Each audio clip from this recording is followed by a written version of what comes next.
নমস্কার।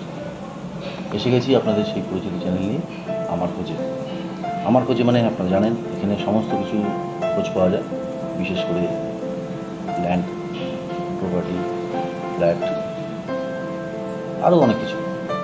তবে আপনাদের আজকে যে প্রজেক্ট নিয়ে আমরা বিশেষ করে আলোচনা করব, সেটা আপনারা স্ক্রিনে অবশ্যই দেখতে পাচ্ছেন।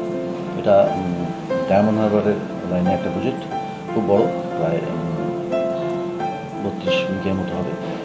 প্রপার্টিটা একটা রিসর্ট। অলরেডি আপনারা যোগাযোগ করুন এই নাম্বারে, এবং ইমিডিয়েট যোগাযোগ করুন। এর রেন্ট থেকে ধরে কত কী আছে, তার কাগজপত্র কী আছে, সমস্ত কিছু আমার কাছে আছে, কোনো অসুবিধা নেই, সব দেখে দেবো। কনভার্সেশন করা আছে, দেখতেই পাচ্ছেন। এটা ড্রোন সাইট থেকে নেওয়া হয়েছে। দেখুন কত সুন্দর জায়গা। এখানে যদি একটা রিসর্ট করা যায়, আপনি মনে হয়